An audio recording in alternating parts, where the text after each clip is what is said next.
हळद रुसली कुंकू हसले या मालिकेच्या पुढील काही येणाऱ्या भागांचे अपडेट जाणून घेऊया आपल्या आजच्या या व्हिडिओमध्ये। तर इथे दुष्यंतकडे जे गेस्ट आलेले असतात त्यांचा एक खूप मोठा गैरसमज होतो, पण दुष्यंत वेळेवर त्यांचा गैरसमज दूर करतो आणि कृष्णाला तिचा हक्क मिळवून देतो। आता नेमका असा त्यांचा कोणता गैरसमज होतो आणि दुष्यंत कसा तो दूर करतो सगळं जाणून घेऊया आपल्या आजच्या या व्हिडिओमध्ये। तर आता इथे दुष्यंतने कृष्णाला सांगितलेलं असतं की तू तुझ्या नेहमीच्या साड्यांपैकी साडी नेसू नको, मी तुझ्यासाठी काहीतरी साडी वगैरे वेगळं असं घेऊन येईन। आणि मग आता कृष्णाला सांगितल्याप्रमाणे दुष्यंत हा आलेला असतो मार्केटमध्ये आणि आता तो एका मोठ्या साडीच्या शोरूममध्ये जातो आणि तिथे जरा वेगळी म्हणजे काठापदराची वगैरे साडी नको, जरा काहीतरी वेगळी म्हणजे नेटची किंवा सिल्कमध्ये अशा पॅटर्नमध्ये साड्या दाखवा असं सांगतो। आणि मग तो तिथे कृष्णासाठी एक उत्तम साडी सिलेक्ट करतो आणि सांगतो की हां, ही साडी पॅक करा। त्याबरोबर आता लगेचच जी सेल्स गर्ल असते ती साडी पॅक करते आणि दुष्यंतजवळ देते। त्याबरोबर दुष्यंत बिल भरतो आणि ताबडतोब दुकानाच्या बाहेर पडतो। तो विचार करतो आता मला लवकरात लवकर घरी पोहोचायला हवं, साडी घेतली जरी असली तरी ती अजून कृष्णाला नेसायची आहे, त्यासाठी अजून तिला फॉल पिको वगैरे करावं लागेल, आधी मला घरी जाऊन तिला तिची साडी द्यायला हवी। मग दुष्यंत हा आता पटापट तिकडनं गाडी काढतो, निघतो। इतक्यात त्याला रस्त्यात त्याच्या गेस्टचा फोन येतो, तर तो सांगत असतो की हो तुम्ही येऊ शकता, म्हणजे आमची सगळी तयारी अरेंजमेंट सगळं काही व्यवस्थित झालेलं आहे, त्यामुळे काहीच हरकत नाही आहे, आपलं कामसुद्धा अगदी व्यवस्थित होईल। तर इकडे बाळजाबाई यांना ही गोष्ट कळलेली असते की दुष्यंत कृष्णासाठी साडी घेऊन येणार, त्यामुळे बाळजाबाई आता पूजाला ही गोष्ट सांगतात की दुष्यंत कृष्णासाठी साडी घेऊन येणार आहे, पण काहीही झालं तरी तिने ती साडी नेसता कामा नये। दुष्यंतच्या जवळचे आज काही महत्त्वाचे पाहुणे घरी येणार आहेत, काही महत्त्वाची कामं आहेत त्यांची, असं दुष्यंत मला काल रात्री म्हणत होता, पण आता तू असं काहीतरी कर की त्यानंतर दुष्यंतचे जे पाहुणे येतील त्यांना पश्चाताप झाला पाहिजे इथे येण्याचा। त्याबरोबर आता पूजा म्हणते व्हॉट, त्याबरोबर ती म्हणते अगं म्हणजे पाहुण्यांना पश्चाताप व्हावा असं नाही म्हणत आहे मी, दुष्यंतला पश्चाताप झाला पाहिजे पाहुणे घरी येण्याचा आणि कृष्णा त्याची बायको असण्याचा। कळतंय ना मला काय म्हणायचं आहे ते तुला? पूजा म्हणते नाही, काहीच नाही कळलं, प्लीज जरा डीपमध्ये एक्सप्लेन करा। त्याबरोबर बाळजाबाई म्हणतात किती गं तू बावळट, अशी डिग्री घेतेस आणि ती अशी वाया जाते। त्यावर पूजा म्हणते डिग्रीचा काय संबंध? त्यावर बाळजाबाई तिला म्हणते आता मी काय सांगते ते नीट ऐक। आणि मग आता ती लगेचच तिला सांगत असते की एक काम कर, आता जेव्हा दुष्यंत साडी घेऊन येईल तेव्हा तू ती साडी एखाद्या दुसऱ्या कपड्याबरोबर बदल। त्यावर पूजा म्हणते दुसरे कपडे म्हणजे? त्याबरोबर आता ती लगेचच बाळजाबाईंना विचारते कुठल्या कपड्यांबरोबर बदलू? त्यावर बाळजा तिला सांगते अगं बदल की, तुम्ही ती शहरातल्या पोरी घालताय तसली कापडं ठेव तिथं काहीतरी। त्यावर पूजा म्हणते अच्छा असा प्लॅन आहे तर तुमचा? त्यावर बाळजाबाई म्हणते प्लॅन तर अनेक वेगळा आहे, कृष्णानं ते तसलं विचित्र कपडं घातलं की तू साधं कपडं घालून पाहुण्यांच्या समोर यायचं। आता दुष्यंतचे गेस्ट घरी आलेले असतात, दुष्यंतसुद्धा घरी पोहोचलेला असतो, त्याने साडी आता बेडरूममध्ये ठेवलेली असते आणि खाली किचनमध्ये कृष्णाला सांगितलेलं असतं की कृष्णा मी तुझी साडी वरती बेडरूममध्ये ठेवली आहे। तर कृष्णा त्याला सांगते की हां एवढं माझं स्वयंपाकाचं काम झालं की मी वरती जाऊन नेसते आवरते। आता ते पाहुणे आल्याचं पूजाला जसं कळतं, पूजासुद्धा खाली येते आणि आता पूजाने छान असा साधा ड्रेस घातलेला असतो आणि आता पूजा ही पाहुण्यांना नमस्कार वगैरे करते आणि बसते। आता ती वेडी आहे म्हणजे तिची याददाश्त वगैरे गेली आहे असं ती काही दाखवतच नसते। तर आता कृष्णा ही वरती जाते आणि आता दुष्यंतने ठेवलेला गाऊन ती बघते, तिलासुद्धा प्रश्न पडतो की दुष्यंतने विचित्र कपडे का ठेवले असतील, पण तरीही ती ते कपडे घालते आणि खाली येते। आता कृष्णा जेव्हा खाली येते तेव्हा तिथे बसलेल्या लोकांना जरा आश्चर्य वाटतं, कारण कृष्णाच्या चालण्याच्या पद्धतीवरून हे लोकांना जाणवतं की या मुलीला या सर्व कपड्यांची सवय नाही आहे। आता त्यांना ते जरा वियर्ड वाटतं, पण तरीही लोक काही बोलत नाही। त्यानंतर आता मैनावती कृष्णाच्या हातामध्ये चहा देते आणि म्हणत असते जा दे पाहुण्यांना। कृष्णा आता त्या पाहुण्यांना चहा देण्यासाठी पुढे चाललेलीच असते, तेव्हा पूजा मुद्दाम आता रस्त्यात पाय अडवते जेणेकरून कृष्णाचा तोल जावा आणि जशी पूजाची इच्छा असते तसंच घडतं। आता कृष्णाचा तोल जातो आणि चुकून आता जी चहा असते ती त्या माणसाच्या पॅन्टवरती सांडते। त्याबरोबर आता अर्थात त्यांना राग येतो आणि ते रागाने जोरात ओरडतात काय प्रकार आहे हा सर्व, जर जमत नाही तर एखादी गोष्ट करायची कशाला, असं आता त्या माणसाची बायको पटकन बोलून जाते.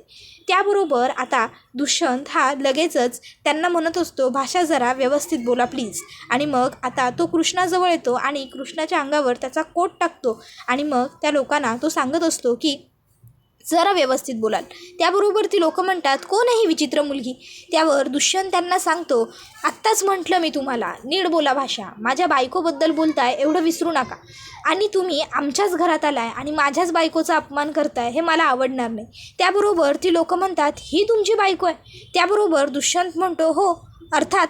त्याबरोबर आता ती लोकं म्हणतात, मग ही मुलगी. त्याबरोबर आता दुष्यंत मागे बघतो तर मागे त्याला पूजा दिसते. आता पूजा त्याला दिसल्याबरोबर 2 मिनटासाठी दुष्यंत अगदी त्याच्या फ्लॅशबॅकमध्ये जातो आणि दुष्यंतला पूजाबरोबर तो रिलेशनशिपमध्ये असलेले दिवस आठवतात. त्याला आठवतं की कशा पद्धतीने त्याने पूजाला प्रपोज केलं, कसे ते एकत्र राहिले, त्यानंतर कसं हळूहळू त्यांचं सगळं सुरळीत होत गेलं आणि मग कसं अचानक एका गैरसमजामुळे त्या दोघांमध्ये खूप मोठं भांडण झालं आणि त्या भांडणानंतर दुष्यंतने कृष्णाबरोबर लग्न केलं. आता त्याला समोरची व्यक्ती विचारते, काय विचारतोय आम्ही, ही मुलगी कोण आहे मग. त्याबरोबर आता दुष्यंत हा 2 मिनटं गप्प उभा राहतो आणि मग त्यांना उत्तर देतो. तो त्यांना सांगतो की ही माझी बायको मिसेस कृष्णा दुष्यंत रांगडे पाटील आणि ही तिची बहीण मिस पूजा कोल्हापुरे. मला वाटतं इतकं तुमच्यासाठी पुरेसं आहे. तुमचं कन्फ्युजन क्लिअर झालं असेल, बरोबर. त्याबरोबर आता ती लोकं म्हणतात, पण मग हे सगळं. त्याबरोबर आता दुष्यंत कृष्णाकडे बघतो तर कृष्णा गप्प राहणंच पसंत करते. तर आता दुष्यंत हा त्यांना काही उत्तर देत नाही. तर आता ती लोकं म्हणत असतात, आम्ही आल्यावर पहिल्या या पुढे आल्या तुमच्याबरोबर, यांनीच आम्हाला नमस्कारसुद्धा केला आणि नंतर आपल्याबरोबर याच इथे बसूनसुद्धा राहिल्या. मला वाटलं की हीच तुमची बायको आहे, असं आता पटकन त्या माणसाची बायको म्हणते. आता हीच तुमची बायको आहे असं आता पूजा जेव्हा ऐकते तेव्हा पूजाला ही गोष्ट खूप भावते, तिला आनंद होतो. पूजा उठून उभी राहते दुष्यंत शेजारी. त्याबरोबर दुष्यंत म्हणत असतो, मॅडम जर तुम्हाला एखादी गोष्ट वाटत असेल किंवा एखाद्या गोष्टीबद्दल शंका असेल तर विचारून घ्यावी. असो, तुम्ही विचारलं नाही त्याबद्दल काही हरकत नाही, पण माझी बायको ही नाही, ही माझी मेवणी आहे आणि ही माझी बायको आहे कृष्णा. त्याबरोबर आता लगेचच दुष्यंतने हे म्हटल्याबरोबर पूजाला खूप राग येतो. तर आता ती लोकं म्हणत असतात, पण मग हे सगळं. त्यावर दुष्यंत सांगत असतो, ॲक्च्युली ती कायम गावीच राहिलेली आहे, वेस्टर्न कल्चर तिने कधी फॉलो केलेलंच नाही आहे, त्यामुळे थोडीशी तिची गडबड झाली असेल. तुम्ही बसा, मी बोलून येतो तिच्याशी. त्याबरोबर आता ती लोकं दुष्यंतला सांगतात, नाही नाही नको, आपण पुन्हा कधीतरी बाहेरच भेटू, हा प्रकार सगळा पुन्हा व्हायला नको. झाला तेवढा खूप झाला, हा सगळा नको तो प्रकार. कामासाठी आलो होतो ते काम राहूनच गेलं. आता पूजाला आनंद होतो. पूजाला वाटतं बरं झालं, आता डीचं जे महत्त्वाचं काम होतं ते हिच्यामुळे एकतर पोस्टपोन तरी होणार किंवा डिनाय तरी होणार. ही लोकं त्याच्याबरोबर काम करायला नकारच देणार आणि शेवटी फायदा हा माझाच होणार. कारण एवढं मोठं काम जर त्याचं नाकारलं गेलं तर अर्थात त्याला राग तर येणारच ना त्या कृष्णाचा. वाह, बाळजाबाईंनी काय उत्तम प्लॅन बनवला होता. त्यांच्या डोक्यात अशा कुरापती कुठून येतात ते त्यांचं त्यांनाच माहिती. आता पूजा मनातून आनंदी असते. ती लोकं निघून जात असतात यामुळे, पण आता तिला या गोष्टीचा रागही आलेला असतो की दुष्यंत स्पष्टपणे त्या लोकांना म्हणालेलं असतो की नाही नाही, ही मुलगी माझी बायको नाही, तर ही मुलगी माझी मेहुणी आहे आणि ही माझी बायको आहे. पूजा मनात म्हणत असते, माझ्याबरोबर रिलेशनमध्ये होता, माझ्याबरोबर लग्न करणार होता आणि या गावठी अडाणी मुलीबरोबर लग्न केलंय तर केलंय, वरनं 4 चौघांमध्ये हिला मिरवतोय कसली हा. परत आता तिला तिचा राग व्यक्त करायचा नसतो, कारण तिने वेड्याचं नाटक केलेलं असतं. जर तिला काही आठवतच नाही आहे तर मग ती रिॲक्ट कशी होणार हा विचार तिच्या मनात येतो आणि मग ती म्हणते, पूजा थोडा वेळ स्वतःवरती ताबा ठेव, काहीही झालं तरी तुला रिॲक्ट व्हायचं नाही आहे.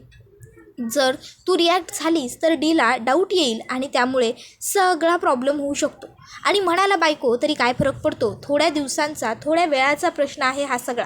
एकदा का डीला पुन्हा ते जुने दिवस आठवायला लागले की मग डी आपोआप स्वतःहूनच ते सगळं रिकॉल करेल आणि ह्या कृष्णाला हाताला धरून घराबाहेर काढेल.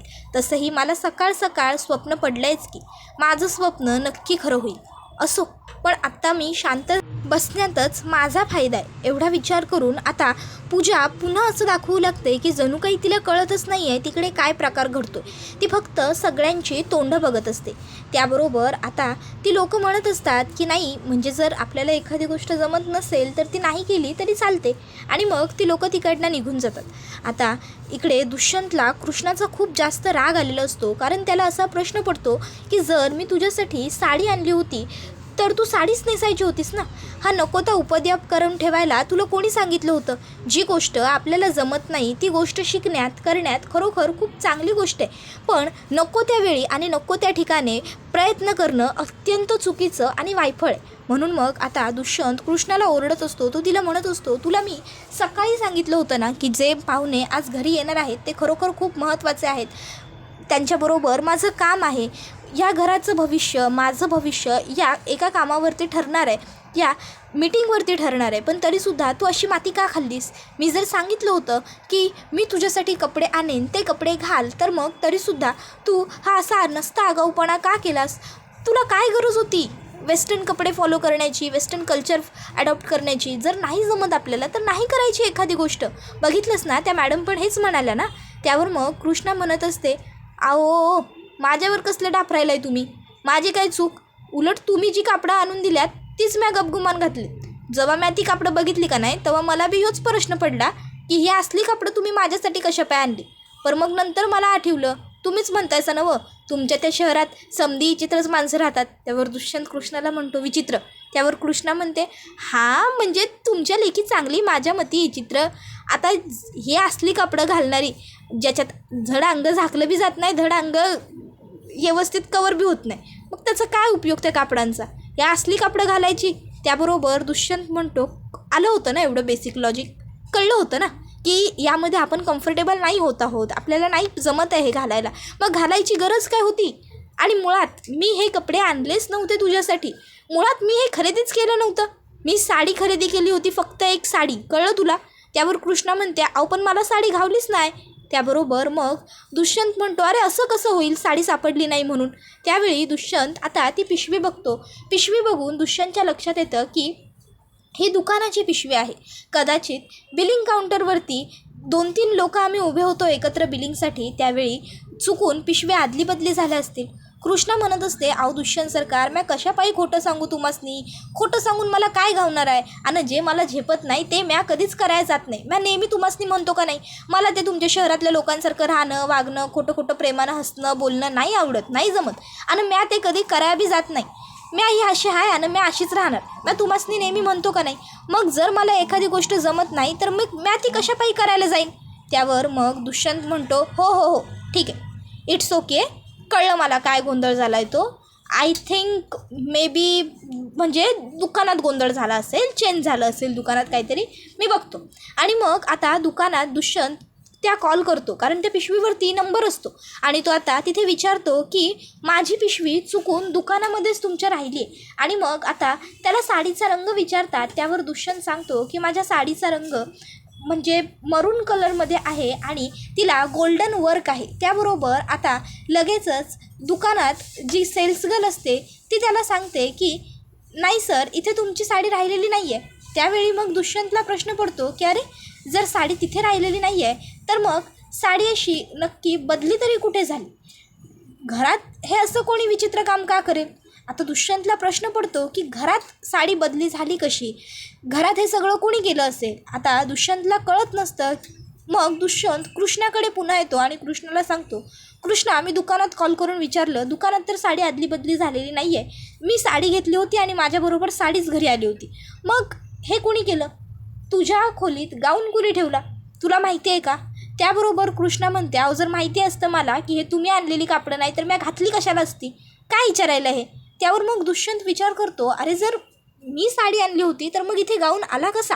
आपल्या घरात तर तसे कपडे कोणीच घालत नाही, त्यामुळे आपल्या घरातले कोणाचे ते असायला तर प्रश्नच येत नाही.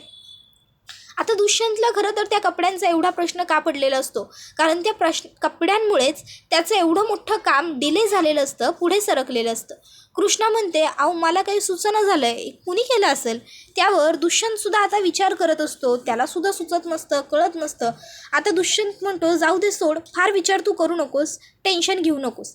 कृष्णा होकार देते. पण आता दुष्यंत तिकडनं बाहेर गेल्यावर कृष्णा आरशासमोर उभी राहते आणि आता ती आरशात बघून बोलत असते, कृष्णे कुणी बदलली असतील बरं कापडं? हे असली कापडं तुला वापरता येत नाही आणि आवडत बी नाही. हे कुणासनी ठाव आहे? अख्ख्या गावालाच ठाव आहे म्हणा.